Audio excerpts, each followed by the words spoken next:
Hoje, dia 10 de maio, estamos recebendo em nossa casa Lúcia Ciranca, da Casa Espírita, que veio proferir a palestra O Reino de Deus está dentro de vós. Boa noite, meus irmãos. Que Jesus nos abençoe e nos inspire para a nossa reflexão de hoje. Eu escolhi essa passagem do Evangelho de Lucas, capítulo 17, versículo 20 a 21, que eu vou ler. E tendo-lhe os fariseus lhe feito essa pergunta: quando virá o reino de Deus? Respondendo-lhes, Jesus disse: o reino de Deus não virá com mostras algumas exteriores, nem dirão, ei-lo aqui, ei-lo acolá, porque o reino de Deus está dentro de vós. Essa afirmativa de Jesus é inquietante, porque ela é um paradoxo. Como é que o maior pode estar contido no menor? Como é que o reino de Deus pode estar dentro de nós, né? Então eu convido vocês para a gente fazer essa reflexão, para compreender bem profundamente isso que Jesus nos diz. Existem várias possibilidades, eu trouxe algumas possibilidades. Então, essa afirmação nos convida, em primeiro lugar, a seguir o que Jesus disse. Ele não está no exterior. Esse próprio texto que você leu agora está dizendo a mesma coisa lá do Emmanuel. Está dentro de nós. Portanto, a primeira coisa que temos que fazer é olhar para dentro de nós. É nos interiorizarmos. O que, de certa forma, é desconfortável. A gente não gosta de olhar muito para dentro da gente, não. A gente fica muito preso nas coisas exteriores. Porque se a gente olhar para dentro de nós, nós vamos encontrar muita coisa ruim. A gente vai encontrar muito defeito, muito vício, muito atraso ainda. Então a gente é um processo inconsciente. A gente prefere frequentemente se distrair com as lutas da vida, os problemas, as coisas e o relacionamento, e a gente não olha muito para dentro da gente. Não, o que não é bom, porque a grande verdade está na nossa consciência, que a gente não vê, ela não é material, mas ela é extremamente concreta e verdadeira, né?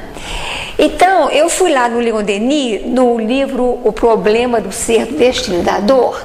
Ele diz o seguinte: as causas da felicidade não se acham em lugares determinados no espaço, estão em nós, nas profundezas misteriosas da alma, o que é confirmado por todas as grandes doutrinas.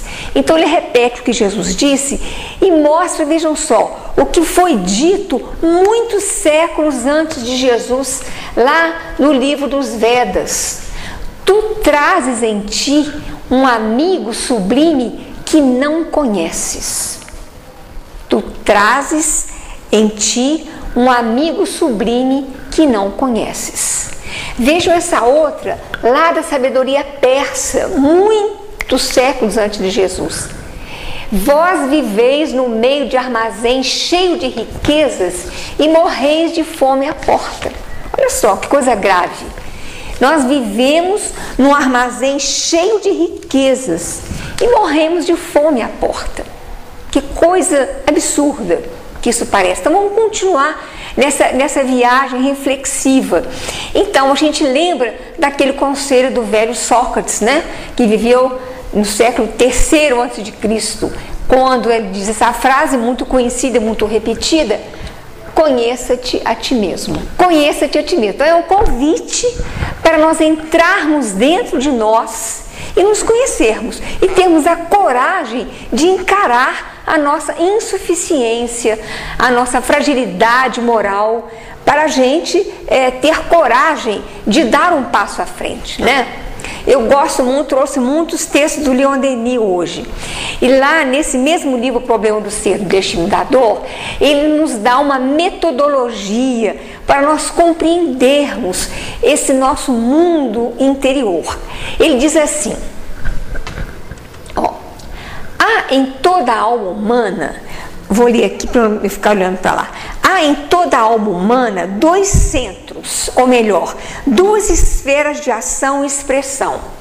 Uma delas, circunscrita à outra, quer dizer, dentro da outra, manifesta a personalidade, o eu, com suas paixões, suas fraquezas, sua mobilidade, sua insuficiência. Então nós temos uma esfera dentro de nós que a Joana de Ângeles, bem modernamente, chama de ego. O nosso ego, que é a nossa mente. Essa é a camada superficial. É essa que nos horizontaliza, nos coloca no nosso relacionamento, na luta do dia a dia, os relacionamentos pessoais, o nosso trabalho, a nossa casa, essas coisas que nos distraem, né? São necessárias, evidentemente, fazem parte da nossa vida, mas não é o centro, ela é o superficial. Enquanto ela for a reguladora do nosso proceder, temos a vida inferior, semeada de provações e males. Então, quando a gente fecha os olhos para o nosso eu profundo, para a nossa consciência, a gente fica entregue às circunstâncias da vida exterior e a gente acaba sofrendo muito mais, conforme os nossos amigos espirituais vão nos explicar. A outra camada, diz o Leon Denis, interna, profunda, imutável, é ao mesmo tempo a sede da consciência, a fonte da vida espiritual, o templo de Deus em nós. A Joana de Ângeles modernamente retomou essa reflexão no livro O Ser Consciente, e ela, num livro chamado A Conquista do Self. Então, no capítulo, ela disse que esse eu profundo, ela retomou essa reflexão do Leon Denis e chama esse eu profundo de self. O self é o que nos verticaliza, nos coloca em sintonia, é a natureza divina que nós temos. Somos nós como espíritos. É somente quando esse centro de ação domina o outro, quando domina o ego, quando as suas impulsões nos dirigem, que se revelam nossas potências ocultas e que o espírito se afirma em seu brilho e beleza. É por ele que estamos em comunhão com o Pai, que é o foco de todo amor, o princípio de todas as ações. Então, recordemos a nossa camada superficial, o nosso ego, que nos mantém na horizontalidade e que é fonte do sofrimento. Mas há a nossa camada profunda, que é o nosso eu, a nossa consciência, nós espíritos, que nos verticaliza e nos coloca em sintonia com o mundo maior. É apenas quando essa camada profunda domina o ego que nós nos libertamos. Veja o que ele continua dizendo. Por perpetuamo-nos em mundos materiais, onde tudo é inferioridade, incerteza e dor. Pelo outro, temos entrada nos mundos celestes, onde tudo é paz, serenidade, grandeza. É só pela manifestação crescente do Espírito Divino em nós que chegamos a vencer o eu, o ego egoísta, a associar-nos plenamente à obra universal e eterna, a criar uma vida feliz e perfeita. Portanto, nessa viagem que temos que fazer para dentro de nós, encontrando a nossa insuficiência, a nossa fraqueza, precisamos nos lembrar de que essa camada superficial, na verdade, ela não representa o nosso eu profundo. Nós precisamos ir mais além e nos sintonizarmos com Deus, com o mundo espiritual, para nós vencermos a dor e o sofrimento e atingirmos a nossa verdadeira liberdade.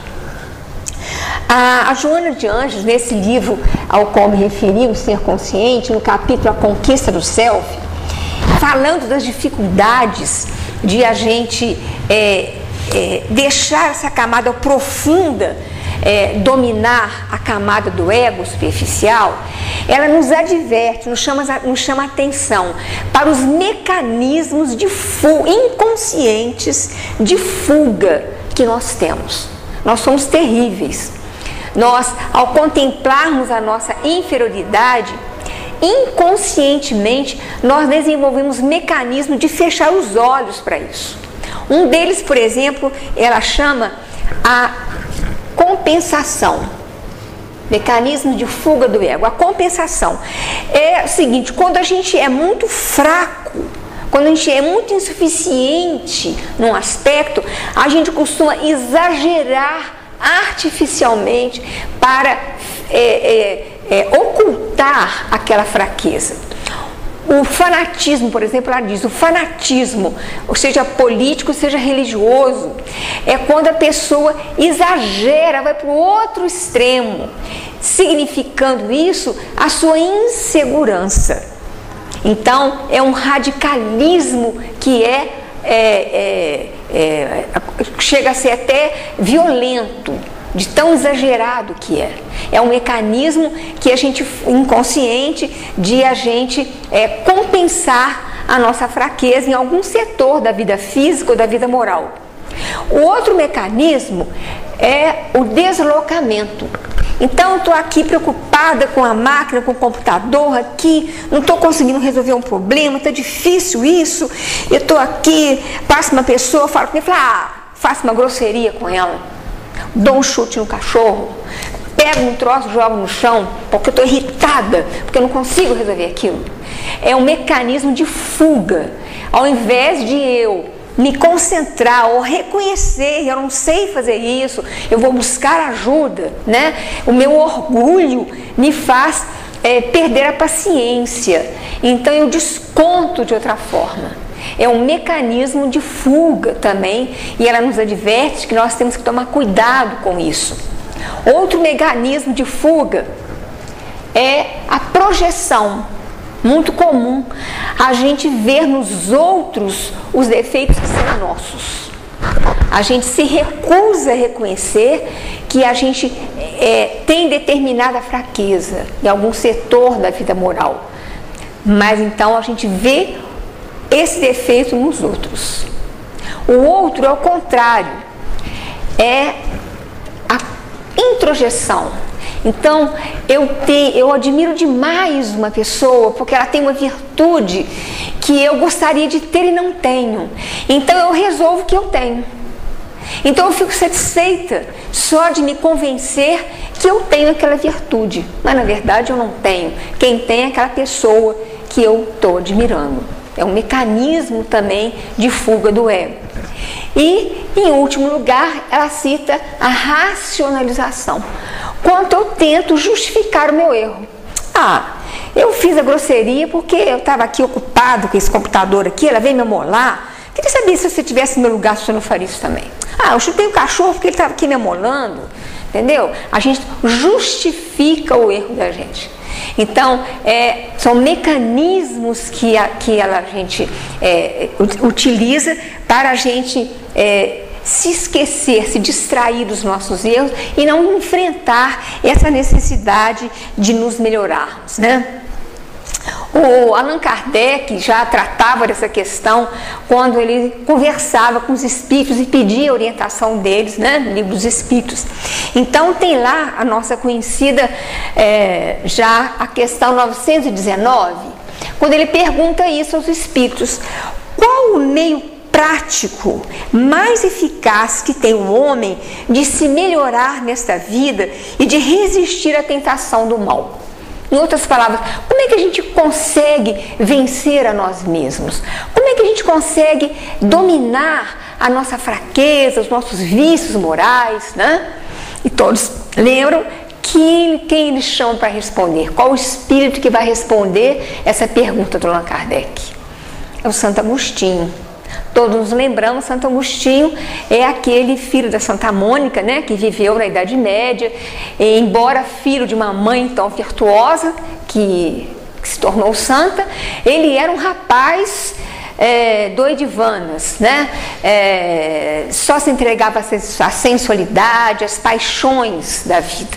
Até que por volta dos 33 anos, ele passou por esse processo de interiorização e ele enfrentou essas dificuldades, se transformou num homem virtuosíssimo que a Igreja Católica posteriormente canonizou o Santo Agostinho. Então é ele que já passou por essas lutas interiores que vai responder a essa pergunta do Allan Kardec. A primeira resposta que ele dá é essa aqui. Um sábio da antiguidade falou, disse, conhece-te a ti mesmo. É o que o Sócrates fala, né, que nós revimos aqui há pouquinho. Então a primeira coisa que você tem que fazer é você se conhecer. Aí o Allan Kardec fala, mas isso aí a gente já sabe. Qual é o meio prático de eu conseguir me conhecer? E aí ele dá uma longa resposta, eu vou resumir mais ou menos para vocês. Ele diz assim, vocês devem fazer o que eu fazia quando eu estava na Terra. Todo dia antes de eu me deitar, eu me fazia perguntas, eu revia o meu dia, né? Eu lembrava o que eu tinha feito, as palavras que eu tinha dito, e me examinava, e me fazia pensar, será que o que eu fiz foi bom? Por que eu fiz isso? Por que eu fiz aquilo? Será que eu prejudiquei alguém? Será que eu ajudei alguém?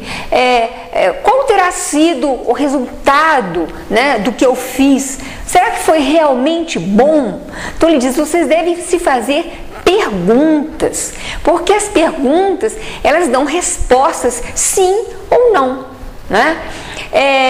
E quando a gente, vocês devem perguntar, por exemplo, se eu desencarnasse hoje, né, e fosse lá no mundo dos espíritos encarar outras pessoas, será que eu conseguiria olhar para elas, né, tendo a consciência do que eu fiz hoje? Será que isso está certo, né? E aí vocês vão dizer, mas é muito difícil fazer isso, porque a gente aí fala o que acabei de dizer da Joana de Anjos, né? O orgulhoso vai dizer, eu fiz tal coisa porque a minha dignidade tem que ser preservada. O avarento disse, eu neguei ajudar o fulano porque, afinal de contas, o dinheiro é muito importante, eu tenho que preservar a minha velhice. A gente fica dando respostas. Como é que eu faço? Que a gente fica racionalizando, né? Como é que a gente faz para fugir à racionalização, é dizer, ficar justificando os nossos erros, né?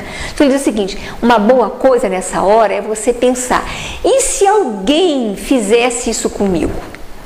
Será que eu acharia bom?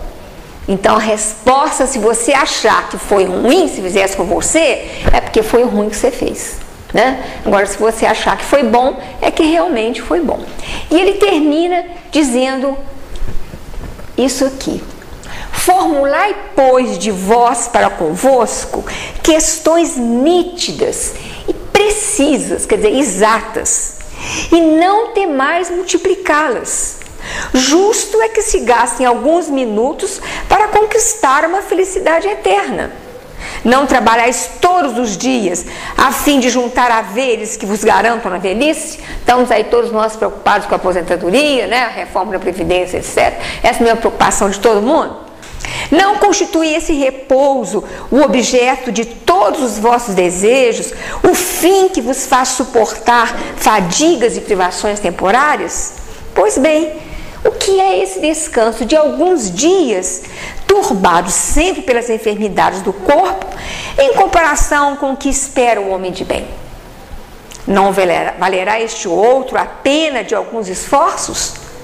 Sem haver muitos que dizem ser positivo presente e incerto futuro. Ah, esse aqui eu tenho certeza, né? Agora, depois da morte, não sei, né? Ora, esta é exatamente a ideia que estamos encarregados de eliminar do vosso íntimo, essa dúvida. Visto desejaríamos fazer que compreendais esse futuro, de modo a não restar nenhuma dúvida em vossa alma sobre a existência da outra vida. Por isso foi que primeiro chamamos a vossa atenção por meio de fenômenos capazes de ferir-vos os sentidos. Tá? Fazendo referência às mesas girantes, né? Na época da sistematização da doutrina espírita, né? E que agora vos damos instruções que cada um de vós se acha encarregado de espalhar. Com esse objetivo foi que ditamos o Livro dos Espíritos, né? Então, ele nos convida a fazermos isso, a nos interiorizarmos e a enfrentarmos as respostas honestas que nós dermos a nós mesmos, né? Porque se a gente se preocupar, conseguir um dia se preocupar realmente com o nosso eu profundo, com a nossa consciência, nós vamos fazer o que Jesus nos disse. Aqui. Buscai em primeiro lugar o reino de Deus e sua justiça, e todas as outras coisas vos serão dadas em acréscimo, né? Então está aí o convite de Jesus há tantos anos, e a gente frequentemente insiste em não aceitar esse convite, né? Lá no livro Pensamento e Vida, o Emmanuel tem uma figuração muito interessante sobre a nossa mente. Ele diz que a nossa mente pode ser comparada com um escritório, com vários departamentos. Coloquei os que ele sugere aqui. O primeiro é o departamento do desejo. É muito importante que a gente tenha desejos, que a gente tenha sonhos, porque os desejos nos impulsionam, né? Nos levam ao trabalho, à luta, à realização. Esse departamento é muito importante. Tem o departamento da inteligência. Imagina, a gente tem que cultivar a inteligência. Por causa do desenvolvimento da inteligência, foi que a ciência tem alcançado ao longo de todos esses séculos, milênios, esse progresso extraordinário que nós conhecemos, né? Em todas as áreas, na medicina, na engenharia, nos meios de transporte, nos meios de comunicação, enfim, né? Então é um departamento importantíssimo da nossa mente, a inteligência, a imaginação colore, né, os nossos projetos. Então a gente imaginar, sonhar, colorir, né, as nossas lutas é muito importante. O departamento da memória, né? Se não tivesse a memória, as conquistas da inteligência desapareceriam. Mas, acima de todos, está esse outro, que é o departamento da vontade. Ele diz lá: a vontade é a gerência esclarecida e vigilante, governando todos os setores da ação mental. A inteligência, se não tiver governada pela vontade, ela pode nos trazer muito sofrimento. Assim como o desejo, sem estar gerenciado pela vontade, pode também nos levar a vícios pesados e graves. Então a vontade é o departamento da nossa mente que deve gerenciar tudo isso. E aí a gente pensa, será que a gente tem essa preocupação? Vejamos na nossa sociedade, na escola. A gente já viu algum aluno, criança ou adolescente, levar para casa um dever para exercitar a vontade? Qual é daqueles departamentos a preocupação maior das nossas escolas? O desejo, a inteligência, a imaginação, a memória, a vontade. Qual é? O menino leva dever para casa para desenvolver o que na escola? A inteligência, principalmente a memória, né? Decorar as regras, né? Mas o nosso mundo ocidental não tem a preocupação de fortalecer nos indivíduos a vontade. Então nós precisamos nos atentar para isso que o Emmanuel chama. É preciso que a gente fortaleça a nossa vontade. Decidimos fazer uma coisa, vamos até o fim, mesmo que seja difícil, mesmo que seja demorado, porque a vontade governa todos os setores da ação mental. Só a vontade é suficientemente forte para sustentar a harmonia do espírito. Então, nessa viagem que nós fazemos no interior de nós mesmos, para encontrarmos o reino de Deus, nós precisamos fortalecer a nossa vontade, para nós resistirmos às dificuldades e não nos desviarmos e não nos voltarmos de novo para as coisas efêmeras da vida, passageiras. O Leon Denis diz o seguinte da vontade: a vontade é a maior de todas as potências. O princípio da evolução não está na memória, está na vontade. Então, quando o homem lá da idade da pedra, né, buscou o fogo batendo na pedra para fazer o fogo pegar na folha seca, quando ele descobriu a roda, inventou a roda para facilitar a vida dele, né, não carregar peso, né, ele estava movido pela vontade. Então é a maior de todas as potências. O princípio da evolução está na vontade. Então nós precisamos fortalecer a nossa vontade. Então, fazendo mais ou menos uma revisãozinha do que a gente já falou até agora, para nós conhecermos o reino de Deus que está dentro de nós, primeira coisa é nós nos conhecermos. Temos a coragem de mergulhar dentro de nós e conhecer as nossas qualidades, mas principalmente também os nossos defeitos. E em seguida, fazermos a nossa renovação interior, decidirmos nos melhorar.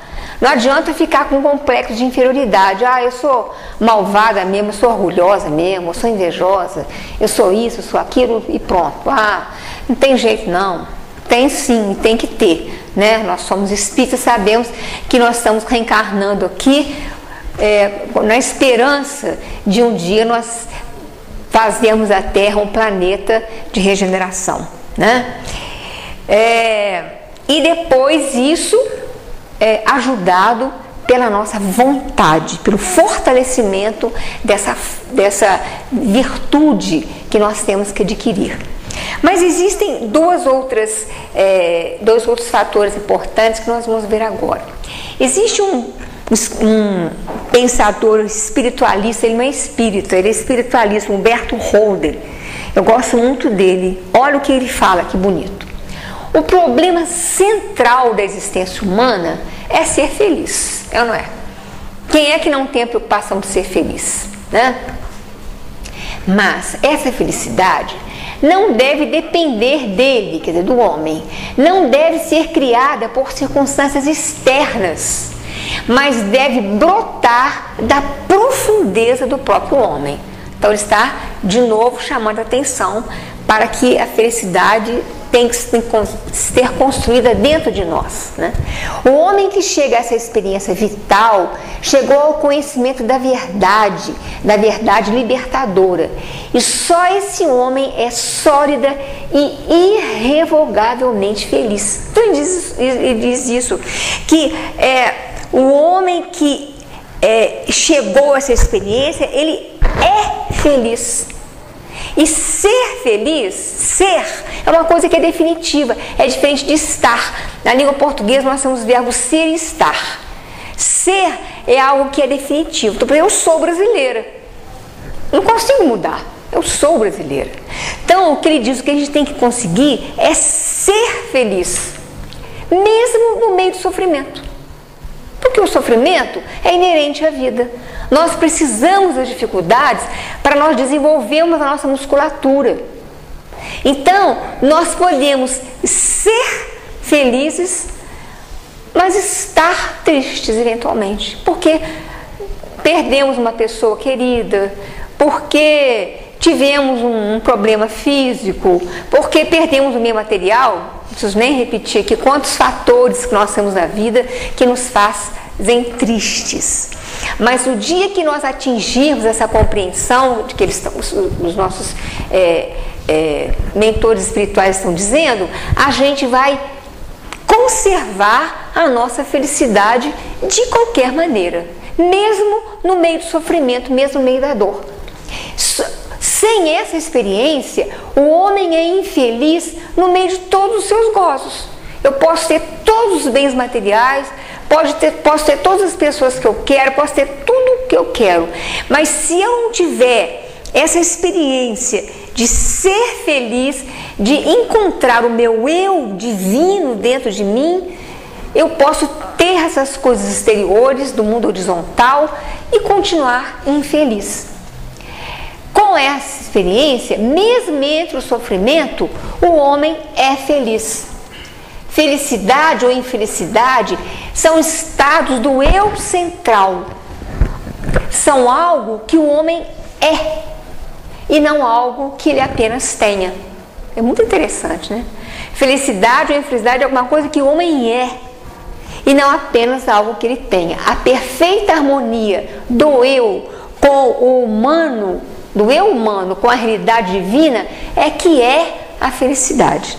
Então é isso que a gente tem que buscar dentro de nós, né? E lá no livro Libertação, tem um pedaço muito bonito que eu trouxe também, que o André Luiz diz mais ou menos a mesma coisa. A bondade do Senhor não violenta o coração. Nós temos o livre-arbítrio. O reino divino nascerá dentro dele, e a maneira da semente de mostarda, que se liberta dos envoltórios inferiores, medrará e crescerá gradativamente sob os impulsos construtivos do próprio homem. Então, essa semente está dentro de nós. Nós é que vamos deixar essa semente crescer dentro de nós. Ninguém é responsável pela nossa dor, nem pelo nosso sofrimento, nem pela nossa felicidade.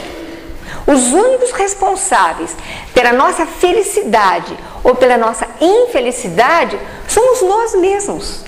Somos nós mesmos. Alguém pode me ferir, mas eu não me sentir ferida, porque eu sou feliz, porque eu sei que eu sou um ser divino também. Então eu tenho que conseguir não deixar que os outros me ofendam. Por isso Jesus disse, quando alguém te der um tapa na face, dê outra face. Se alguém te obrigar a ir com ele 1000 passos, vai com ele mais 2000. Se alguém te tirar a túnica, dê também a capa, porque isso não acrescenta nada.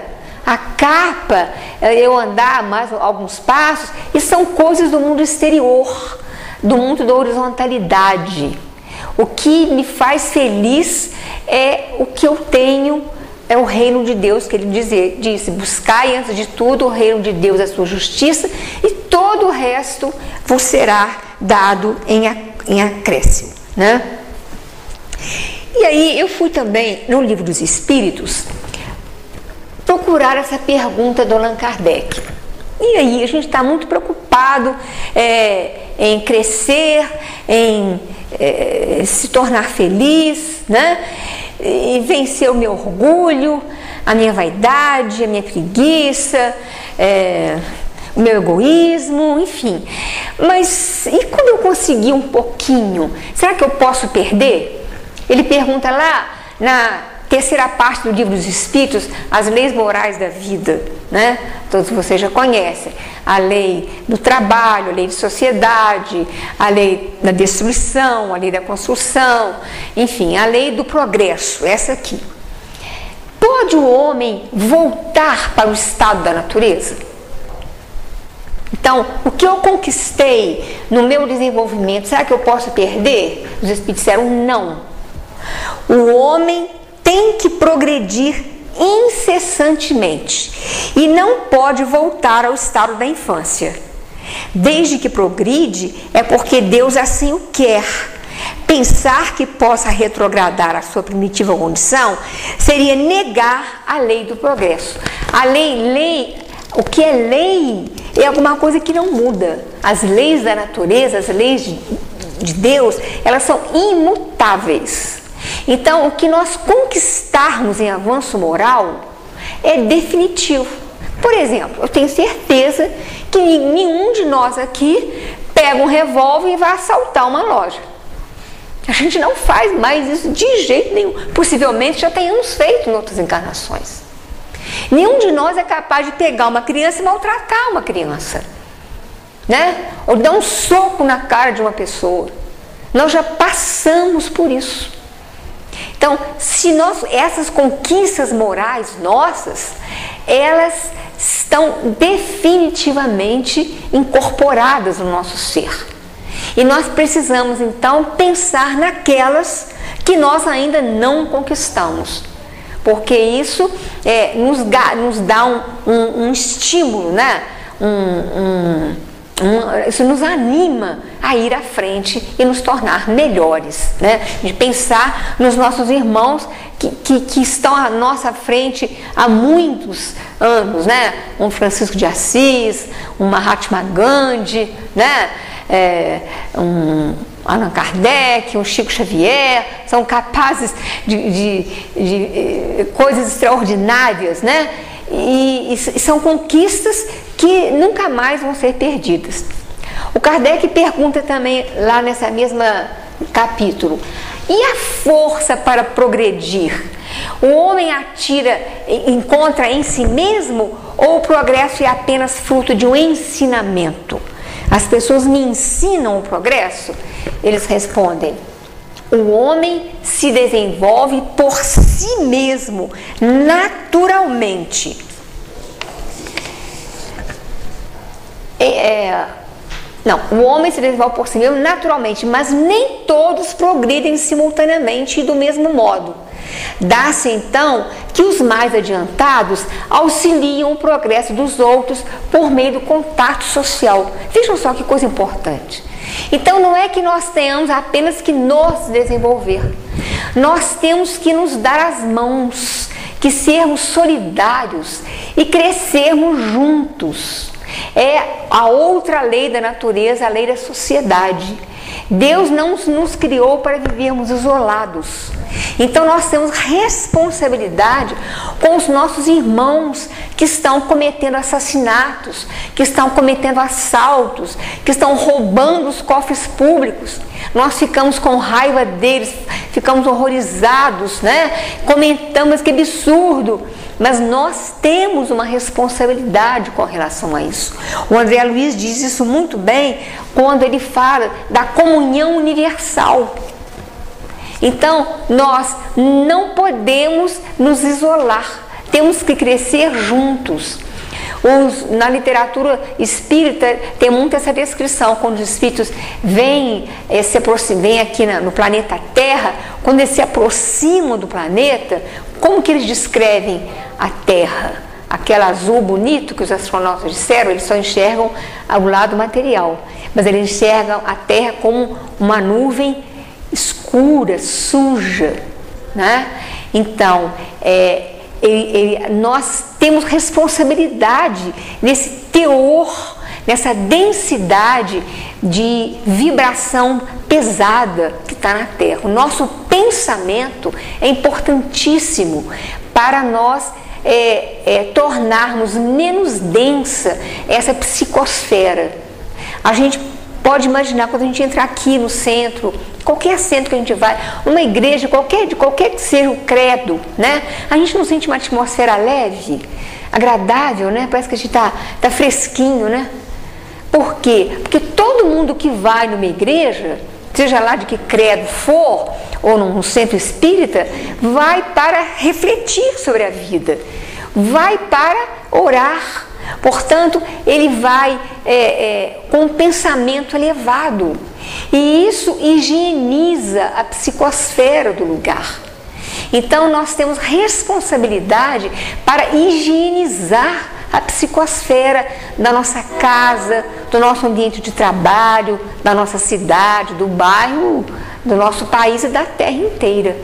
Então, a maledicência, ou ficar vendo ou lendo, né, descrição de cenas pesadas, né, de covardia, de violência, tudo isso adensa a nossa psicosfera e, em consequência, a psicosfera do todo o ambiente ao qual a gente pertence, né? Então, a nossa responsabilidade como sociedade é importante. Então, recordando, para conhecermos o reino de Deus que está dentro de nós, nós temos que nos conhecermos, nós precisamos decidir renovar-nos interiormente. Nós, para isso, precisamos fortalecer a nossa vontade, senão a gente desiste no meio do caminho. Lembrar que nós é que somos o agente da nossa felicidade. Esse é o caminho para nós sermos felizes, para encontrarmos o reino de Deus que está dentro de nós. E lembrarmos que as conquistas do Espírito ficam incorporadas em nós definitivamente. Isso é extremamente animador, né? O Leon Denis diz assim: o homem é o obreiro da sua libertação. O estado completo de liberdade atinge-o no cultivo íntimo e na valorização das suas potências ocultas. Os obstáculos acumulados em seu caminho são simplesmente meios de obrigar a sair da indiferença e utilizar as suas forças latentes. Então, ele está dizendo que as dificuldades da vida, elas são importantes. A gente não pode lamentar as dificuldades da vida. São formas de nos colocar para frente, né? Todas as dificuldades materiais podem ser vencidas. Somos todos solidários. Olha o que ele fala. E a liberdade de cada um liga-se à liberdade dos outros. Libertando-se das paixões e da ignorância, cada homem liberta os seus semelhantes. Olha que coisa importante. Quando a gente se liberta dos nossos vícios, nós estamos libertando outras pessoas também. Tudo que contribui para dissipar as trevas da inteligência e fazer recuar o mal, torna a humanidade mais livre, mais consciente de si mesma, de seus deveres e de suas potências. Isso é muito importante, né? Como que a gente tem que se preocupar em não ficar voltado para nós mesmos, em ficarmos tristes, desanimados, achando que a gente é ruim demais, não tem jeito não, né? A gente tem que lutar para a gente conhecer o reino de Deus que está dentro de vós. Estão cansados? Eu trouxe aqui, mas eu não sei se vocês aguentam. São uns 4 slides, uma convocação do Leon Denis sobre essa questão. Vocês topam ler? São 4 ou 5 slides. Pode ser? É muito bonita uma convocação que ele faz. Lá no problema do ser, do destino e da dor. Ele diz assim. Deixa eu ler aqui que fica mais fácil, no pescoço fica doendo eu olhar lá para cima. Aqui. Vejo claramente o caminho que se desenrola e que tenho de percorrer. Este caminho atravessa a extensão ilimitada e não tem fim. Mas para guiar-me na estrada infinita, tenho um guia seguro, a compreensão da lei da vida, progresso e amor que rege todas as coisas. Aprendi a conhecer-me, a crer em mim e em Deus. Possuo, pois, a chave de toda a elevação. E na vida imensa que tem diante de mim, conservar-me-ei firme, inabalável, na vontade de enobrecer-me e elevar-me cada vez mais. Atrairei com o auxílio da minha inteligência, que é filha de Deus, todas as riquezas morais e participarei de todas as maravilhas do cosmos. Minha vontade chama-me para frente, sempre para frente, cada vez mais, mais conhecimento, mais vida, vida divina. E com ela conquistarei a plenitude da existência. Construirei para mim uma personalidade melhor, mais radiosa e amante. Saí para sempre do estado inferior do ser ignorante, inconsciente do seu valor e poder. Para sempre, a lei do progresso. Afirmo-me na independência e dignidade da minha consciência e estendo a mão a todos os meus irmãos, dizendo-lhes: despertai do vosso pesado sono, rasgai o véu material que vos envolve, aprendei a conhecer-vos, a conhecer as potências de vossa alma e a utilizá-las. Todas as vozes da natureza, todas as vozes do espaço vos bradam: levantai-vos e marchai, apressai-vos para a conquista dos vossos destinos. A todos vós que vergais ao peso da vida, que julgando-vos sós e fracos, vos entregais à tristeza, ao desespero, ou que ao aspirais ao nada, venho dizer-vos: o nada não existe.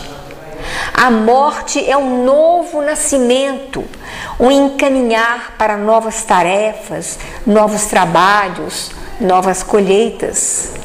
A vida é uma comunhão universal e eterna que liga Deus a todos os seus filhos. A vós todos que vos credes gastos pelos sofrimentos e decepções, pobres seres aflitos, corações que o vento áspero das provações secou, espíritos esmagados, dilacerados pela roda de ferro da adversidade, venho dizer-vos: não há alma que não possa renascer, fazendo brotar novas florescências. Basta-vos querer para sentirdes o despertar em vós de forças desconhecidas. Crede em vosso rejuvenescimento em novas vidas. Crede em vossos destinos imortais. Crede em Deus, sol dos sóis, foco imenso, do qual brilha em vós uma centelha que se pode converter em chama ardente e generosa. Sabei que todo homem pode ser bom e feliz. Para vir a ser-o, basta que o queira, com energia e constância. A concepção mental do ser, elaborada na obscuridade das existências dolorosas, preparada pela vagarosa evolução das idades, expandir-se-á à luz das vidas superiores, e todos conquistarão a magnífica individualidade que lhes está reservada. Que pensamento otimista, né? Para pôr a gente para frente e ter certeza que a gente consegue realmente conhecer o reino de Deus, que, como Jesus disse, está dentro de nós. Com essas reflexões que eu trouxe, obrigada pela atenção de vocês.